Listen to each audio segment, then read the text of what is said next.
श्री गुरु चरण सरोज रज निज मन मुकुर सुधारी। वरणहु रघुबर विमल जस जो दायक फल चार। बोलिए सियावर रामचंद्र की जय। आइए, संसार की जो श्रेष्ठतम अर्थव्यवस्था है वो राम राज्य में एक बार लागू हो चुकी है। ये मनुष्य के इतिहास में केवल एक बार हुआ।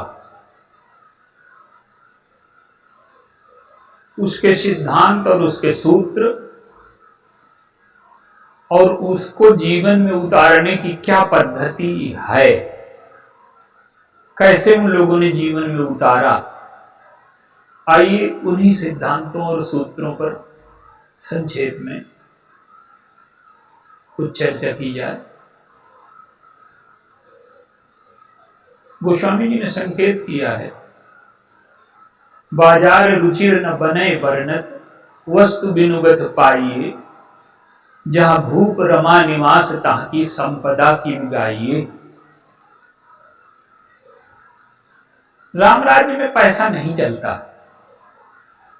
सब लोगों को बिना पैसे के वस्तुएं उपलब्ध हैं। ये चमत्कार नहीं है, ये मानवता के इतिहास में एक बार घटित हुआ है।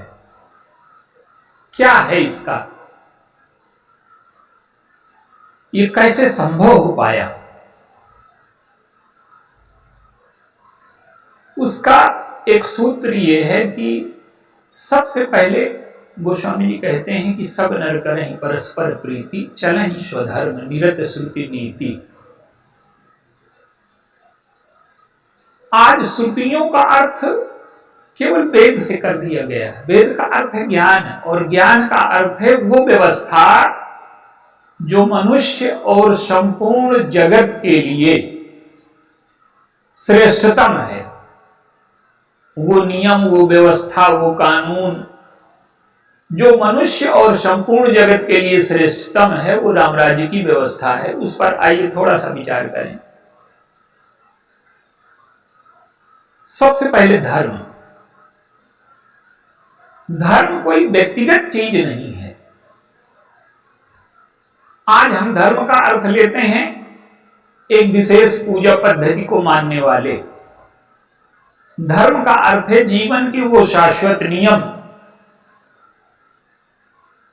जो मनुष्य और संपूर्ण जगत के हित के लिए आवश्यक हैं। जिसका पालन करने से मनुष्य का हित और संपूर्ण प्राणी जगत और समस्त विश्व का हित सुरक्षित रहे।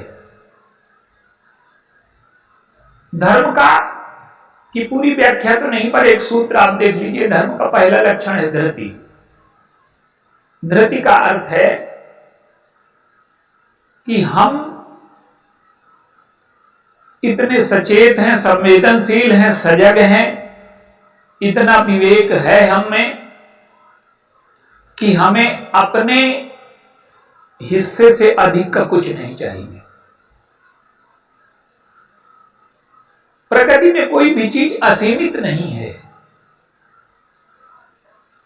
हमें जो नहीं बोलना वो न बोलेंगे, जो नहीं भोगना वो न भोगेंगे, जो हमारे हिस्से की वस्तु नहीं है उसको न लेंगे। तो जब व्यक्ति धर्म में स्थित हो जाएगा तो वो विवेक के माध्यम से जब धर्म में स्थित होते हैं तो ये निषेध मूलक। ठीक है, हम प्रयास करते हैं, धर्म बहुत अच्छी चीज है, लेकिन यही धर्म जब विवेक के स्थान पर प्रेम में चले जाए,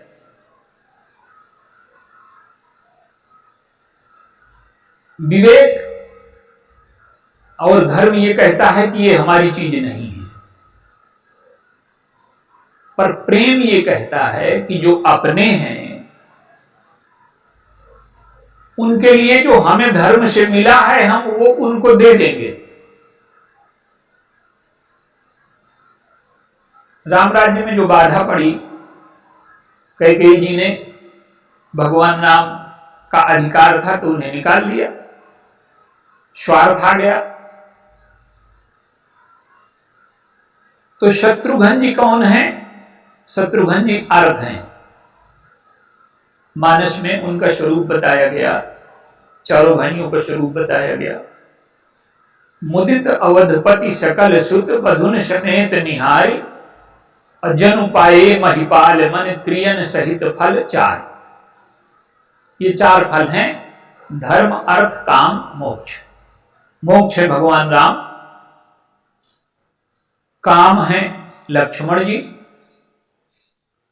धर्म है भरत जी, और अर्थ है शत्रुघ्न जी।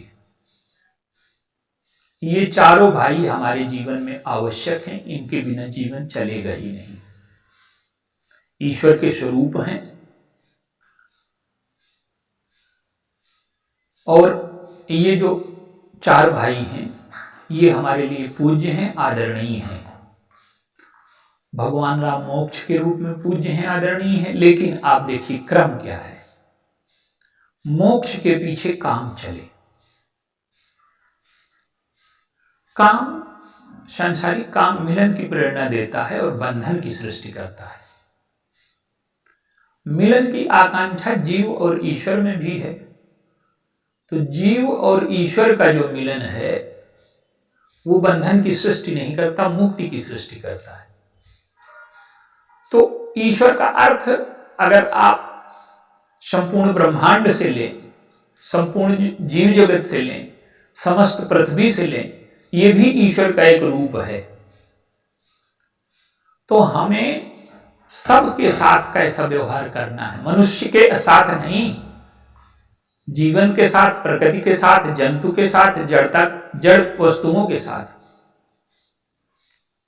तो मोक्ष के पीछे काम चलता है, भगवान के पीछे श्री लक्ष्मण जी चलते हैं, और धर्म के पीछे अर्थ चलता है। तो जब धर्म के पीछे अर्थ चलता है, आप देखिए हमारे अभी कुछ दिन पहले तक हमारा समाज इतना नियंत्रित था कि दूसरे की कोई वस्तु नहीं लेनी, केवल वस्तु के संदर्भ में नहीं, भाव के संदर्भ में भी, विचार के संदर्भ में भी, चरित्र में, मर्यादा में, हर जगह व्यक्ति नियंत्रित था, सीमित था। तो जब धर्म के पीछे अर्थ चलेगा तो अर्थ जीवन में हमें सुख पहुंचाएगा, और जब धर्म के आगे अर्थ चलेगा तो हमें सुख न पहुंचा करके वो दुख पहुंचाएगा। महाभारत में क्या होता है, महाभारत में अर्थ आगे है और धर्म पीछे है। रामचरितमानस में क्या है कि धर्म आगे है, अर्थ पीछे है, और केवल पीछे ही नहीं है, मौन भी है, और मौन रह करके अपनी सेवाएं दे रहा है। कैकेयी ने अधर्म किया, धर्म के साथ छल किया, सत्य, तप, दया, दान, धर्म के ये चार चरण हैं। प्रत्येक मनुष्य को सत्य तक पहुंचना है, चाहे सत्य कह लीजिए, चाहे ईश्वर कह लीजिए, चाहे जीवन की पूर्णता कह लीजिए, चाहे उसी को समाधि कह लीजिए, चाहे उसी को ज्ञान कह लीजिए, चाहे उसी को भगवान से मिलना कह लीजिए, जो भी आप अपनी भाषा में कहें। तो मनुष्य को पूर्णता तक पहुंचना है। तो ये जो स्थिति है, कैकेयी ने धर्म के साथ छल किया, सत्य, तप, दया, दान, ये धर्म के चार चरण हैं। सत्य तक हमें पहुंचना है और तीन ये साधन है, तप, दया और दान। तपस्या काम के लिए, दया क्रोध के लिए, और दान लोभ के लिए। कैकेयी जी क्या करती हैं, जब मनुष्य के हृदय में स्वार्थ आ जाता है, जब वो अनर्थ की दिशा में बढ़ जाता है, तो वो धर्म की व्याख्या विकृत करने लगता है। शत्रुघ्न जी कौन है? शत्रुघ्न जी अर्थ हैं, और अर्थ हमारे जीवन में अनर्थ न करे, इसलिए शत्रुघ्न जी को दिखाया गया कि ये श्रुति कीर्ति के साथ इनका विवाह हो। श्रुति कीर्ति का अर्थ है जीवन के वो शाश्वत नियम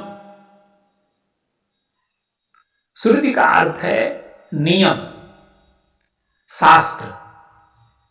संसार में जिसको भी हम आविष्कार कहते हैं कि इन्होंने इस नियम का आविष्कार किया, वो आविष्कार नहीं है, वो नियम शाश्वत हैं।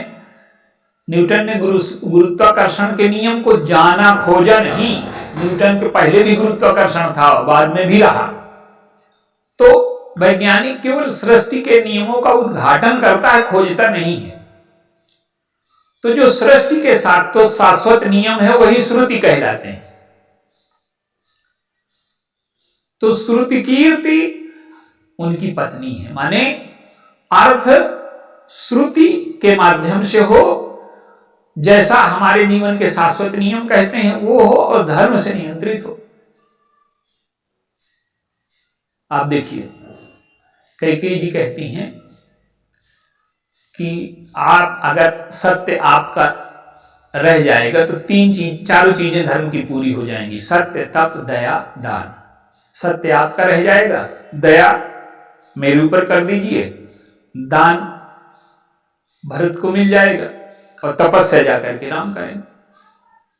ये धर्म के साथ छल है। भगवान और भरत जी ने इसे उलट दिया। क्या? कि सत्य और तप का पालन हम करें और दया और दान दूसरों पर दें। यही भगवान राम ने किया और यही भरत जी ने किया। तो भरत जी गए चित्रकूट। जो कैकेयी ने अधर्म किया है, उस अधर्म को मिटाने और धर्म की स्थापना करने। लेकिन धर्म भर नहीं है।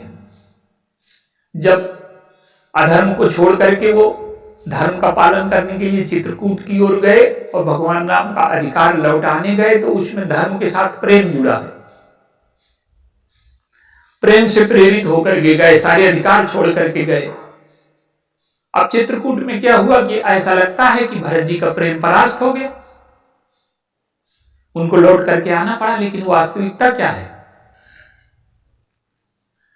प्रेम उनका परास्त नहीं हुआ, धर्म की रक्षा हुई, वहां प्रेम की विजय हुई। धर्म आपके जीवन में होगा तो केवल इतना होगा कि हम अपनी सीमा में रहें, मर्यादा में रहें। प्रेम जब आपके जीवन में आ जाएगा धर्म से ऊपर, तो अपनी सीमा और मर्यादा में रह करके हम दूसरों को कैसे प्रसन्न रखें और अपनी वस्तु दूसरों को देकर के उसके जीवन में कैसे प्रसन्नता लाएं। तो चित्रकूट में जो सारी स्थिति है वो प्रेम की है, लेकिन प्रेम का जो परिणाम है वो भरत जी के लेकर के लौटे। प्रेम का परिणाम क्या है? सेवा। धर्म की रक्षा हुई, प्रेम की रक्षा हुई और सेवा लेकर के लौटे। तो जब हम धर्म से ऊपर उठ करके प्रेम में चले जाएं, और प्रेम से ऊपर क्या, प्रेम का जो परिणाम है वो सेवा हमारे जीवन में आ जाए।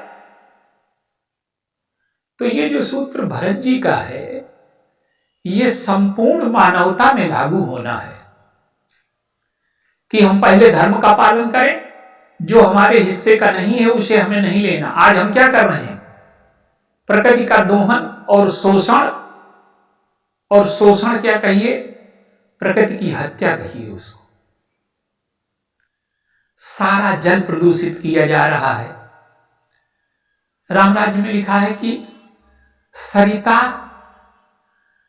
शीतल अमल, जो जल बहता है वो शीतल है, अमल है, सुखकारी है, निरोग बनाने वाला है।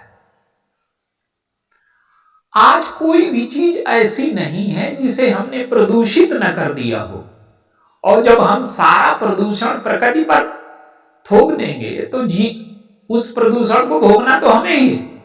आज मनुष्यता ने बहुत बड़े अपराध किए हैं। आप देखिए, हम अपने बच्चों को बहुत चाहते हैं, लेकिन उनके लिए खेलने के हमने सारी जगह छीन ली। बच्चों के लिए खेलने की कोई जगह नहीं बची, घर के अंदर बंद हो गया।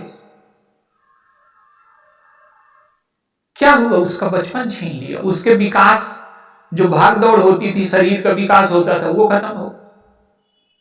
जिसे हम विकास कहते हैं वो आत्महत्या की ओर बढ़ते हुए तेजी से कदम है। विकास का अर्थ क्या है? मंदमती मंथरा को कहा गया, कितनी बुद्धिमान है, नाम मंथरा मंदमती चेरी के। आज मंदमती होने को विकास कह रहे हैं, जिसका परिणाम सर्वनाश हो। आज मनुष्यता कहां खड़ी है?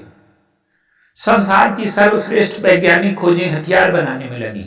संसार का सबसे ज्यादा पैसा युद्ध के लिए खर्च हो रहा है। दूसरे नंबर पर दवाओं पर खर्च हो रहा है। तीसरे नंबर पर नशे पर खर्च हो रहा है। ये विकास है? मनुष्यता को पतन के गर्त में ले जाने वाला, एक दूसरे पर अविश्वास करने वाला। जानवर एक दूसरे से डरते थे, वो खा लेते थे, वो तो समझ में आता है। आज मनुष्य की सबसे बड़ी समस्या क्या है कि मनुष्य का मनुष्य पर से विश्वास हट गया। हम किसी पर भी हृदय से भरोसा नहीं कर पा रहे। ये क्या है? सबसे ज्यादा खतरा अगर किसी को आज संसार में है तो मनुष्य को मनुष्य से है। आज बुद्धिमत्ता ने मनुष्य को खून पीने के साधन बना लिए। जो बुद्धिमान है वो शोषण पर लगे हैं, वो मनुष्यता का खून चूस रहे हैं, प्रकृति का खून चूस रहे हैं, और सृष्टि को नष्ट करने में बहुत देर नहीं लगेगी। अगर ये परिस्थिति रही, मनुष्य स्वार्थ में अंधा हो गया। और कलयुग का अर्थ यही है कि यहां व्यर्थ का मूल्य हो, सार्थक का मूल्य ही न हो। तो शत्रु जो अर्थ है हमारा, वो धर्म से नियंत्रित हो, सिद्धांत माने श्रुति से संचालित हो, और अर्थ का काम है सुख पहुंचाना।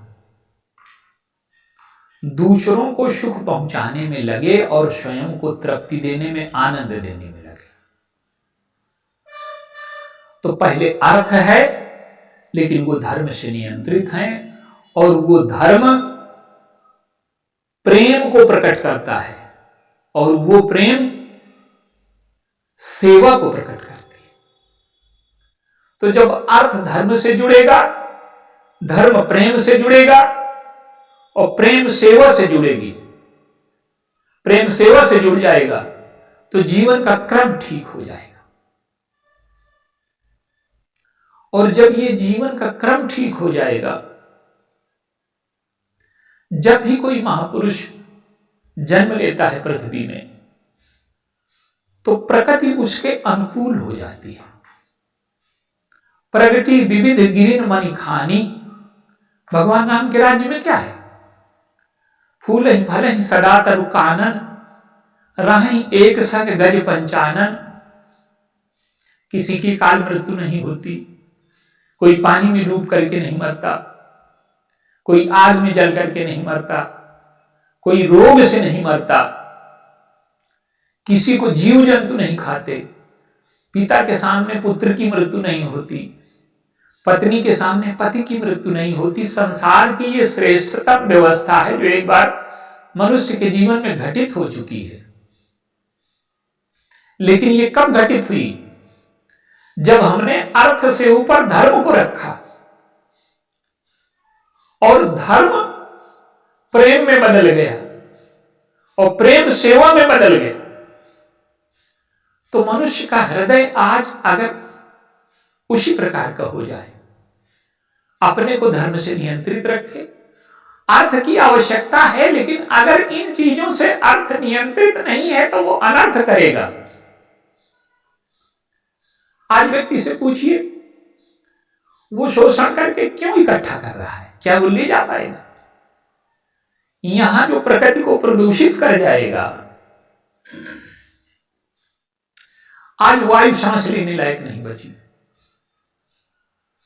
मनुष्यता बीमारियों से घिर गई है। वायु इतनी प्रदूषित है कि जीवन जीने लायक नहीं रहा। सारे शहर गैस चेंबर बन रहे हैं। ये क्यों हो रहा है? अर्थ की जो अंधाधुंध प्राप्ति की दौड़ है, वो अनर्थ की ओर लिए जा रही, प्रकृति के शोषण की ओर लिए जा रही, जीवन को नष्ट करने की ओर लिए जा रहे। तो राम राज्य में क्या है कि पैसा नहीं चलता। बाजार रुचिर न बने बरंत वस्तु बिनुगत पाइये, जहां भूप रमा निवास तहां की संपदा किमि गाइये। जहां भगवान राम राजा हैं, वहां की संपदा क्या गाएं? कहने का अर्थ है कि प्रकृति और मनुष्य, मनुष्य और जीव जंतु, मनुष्य इतना संवेदनशील है कि सबके प्रति प्रेम की भावना से भरा है, करुणा की भावना से भरा है, अपने जीवन को धर्म से नियंत्रित रखता है। भगवान राम को मर्यादा पुरुषोत्तम क्यों कहते हैं? मर्यादा ये है कि हम किसी की सीमा में किसी भी तरह से प्रवेश नहीं करें। किसी का हृदय दुख जाए, किसी के अधिकार चले जाएं, किसी का सुख चला जाए। आज देखिए, विष को हम बहुत बुरा मानते हैं। विष क्या है? जो मनुष्य के जीवन को, शरीर को नष्ट कर देता है। लेकिन आज नशे में पूरी दुनिया डूब रही। क्या नशा विष से कम है? क्या मनुष्य के ज्ञान को नष्ट कर देता है? अधर्म क्या है? अधर्म मनुष्य के आनंद को नष्ट कर देता है। तो आज नशे को ठीक माना जा रहा है। तो ये जो स्थिति है भगवान राम के राज्य में, कि संसार की जो श्रेष्ठतम अर्थव्यवस्था है वो ये है कि पैसे का प्रचलन नहीं है। पैसे की जगह प्रेम, सेवा और धर्म स्थापित हो गया है, और वो चीज व्यक्तिगत नहीं हो सकती। आज देखिए, सारी दुनिया देशों में बटी है। एक देश दूसरे देश को खा जाने के लिए तत्पर है। इराक पर आक्रमण किया गया, कहते हैं हम वहां शांति की स्थापना के लिए गए हैं। ये कूटनीति की भाषा है। आप उन्हें शोषण कर रहे हैं, आप उन्हें खाने गए हैं कि शांति की स्थापना? ये सब भाषाएं छल कपट की भाषाएं हैं। आज पूरी मनुष्यता इस छल कपट की भाषा और राजनीति की भाषा में जी रहा है। उसका जीवन इतना दूषित हो गया है, एक दूसरे को शोषण करने के लिए। और शोषण करने के लिए सबसे पहले क्या है? प्रगति। विज्ञान ने मनुष्य की हत्या के जो सारे प्रबंध है, मनुष्य को अभी लग रहा है। ओजोन क्षेत्र के, ओजोन परत क्या है? जैसे हम मां के पेट में रहते हैं तो ऊपर की, अगर मां की पेट की झिल्ली ना हो तो हम जी नहीं सकते। पृथ्वी को मां हम इसलिए कहते हैं कि वो जो पेट की झिल्ली है, ओजोन परत, आज उसे हम नष्ट कर रहे हैं एसी से, उपग्रह भेज करके। क्या कर लेंगे हम? जब ओजोन परत नष्ट हो जाएगी, पृथ्वी मां का पेट फट जाएगा, तो सूर्य की किरणें इतनी भयानक हैं कि वो हमको जीने न देंगी। वो जितनी हानिकारक किरणें हैं आएंगी, मनुष्य तत्काल मर जाएगा। तो मनुष्य जिसे विकास कह रहा है वो मृत्यु की ओर बढ़ती हुई तीव्रतम यात्रा है। और अगर हम इसे नियंत्रित करना चाहते हैं, पैसे की अंधी दौड़ से बाहर होना चाहते हैं, पैसे, अब उस तरह का जीवन तो बहुत असंभव है। पैसे की दौड़ रखिए आप, लेकिन आप इस सूत्र को हमेशा ध्यान रखें कि पैसा हो तो धर्म से नियंत्रित हो, और धर्म जो है वो प्रेम में बदल गया हो, और प्रेम सेवा में बदल गई हो। और वो भरत जी का सूत्र, वो शत्रुघ्न जी का सूत्र आज मनुष्य के हृदय, प्रत्येक व्यक्ति के हृदय में उतर जाना चाहिए। हमें किसी का हिस्सा नहीं चाहिए, और अगर गलती हो गई है तो उससे हम माफी मांगने जाएंगे, उसकी सेवा करेंगे। ये मनुष्यता के 3-4 सूत्र अगर मनुष्य आज अपने जीवन में उतार ले, तो जो संसार की श्रेष्ठतम अर्थव्यवस्था है वो संवेदनशीलता के साथ चलनी चाहिए। और राम राज्य में पैसा नहीं चलता, और यही संसार की श्रेष्ठतम अर्थव्यवस्था है। और एक व्यक्ति से नहीं होगी। जब पूरी पृथ्वी में जितने मनुष्य हैं, मनुष्य, प्रकृति ने उसे राजा बनाया है, लेकिन राजा भिखारी बन गया है। उसकी कोई प्यास पूरी ही नहीं हो रही। तो जब राजा देने पर उतर आए, रजन करे, प्रत्येक व्यक्ति राजा है, वो प्रकृति का रजन करे, जीव जंतुओं का रजन करे, तो मनुष्य के हृदय में रामचरितमानस के ये सूत्र, इसका धर्म से कोई संबंध नहीं है। ये कोई हिंदू धर्म की किताब नहीं है। ये संपूर्ण मानवता के लिए वो सूत्र हैं जो हमारे जीवन को शुद्ध कर सकते हैं, प्रदूषण मिटा सकते हैं और बड़ी तेजी से बढ़ते हुए पृथ्वी को मृत्यु से बचा सकते हैं। और यही संसार की श्रेष्ठतम अर्थव्यवस्था है। रामचरित में पैसे का महत्व नहीं है। शत्रुघ्न जी मौन है। बोलिए सियावर रामचंद्र।